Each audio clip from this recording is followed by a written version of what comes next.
তো রাস্তায় যখন বেরোন আপনি বাসের জন্য কতক্ষণ দাঁড়িয়ে থাকতে হয়? অনেকক্ষণ, তাই তো? আগামী তো অনেক বাস বাতিল হবে, তখন কতক্ষণ দাঁড়াতে হবে? দেখুন, এই নিয়ে চর্চা অনেক দিন ধরেই চলছে। আর ঠিক তার মাঝে এই শহরে সরকারি পরিবহনের উদাসীনতার একটা ছবি সামনে এসেছে। জানি না সরকারি বাস, মানে যে বাসে আপনি আমি দুজনেই চড়ি, সেই বাস আমাদেরকে বিপদে ফেলছে কিনা।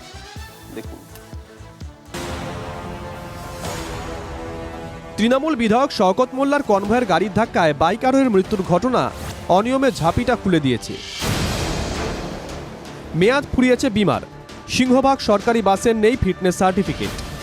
সরকারি বাস, পুলিশের নজরদারিও নেই, তাই শিখে যাবতীয় বিধি। সরকারি বাসে নেই কোনো ফিটনেস সার্টিফিকেট।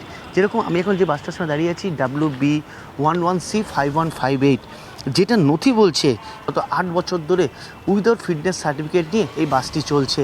4 বছর ধরে ইন্স্যুরেন্স ছাড়াই এই সরকারি বাস চলছে।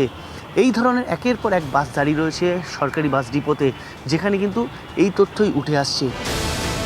মোটর ভেহিকেলসের অভিযানের আওতায় থাকে না সরকারি বাসগুলো। দুর্ঘটনার কবলে পড়লেই ইউনিয়নগুলো অজুহাত নিয়ে দাঁড়িয়ে যাচ্ছে। ফল যা হওয়ার তাই। দিনের পর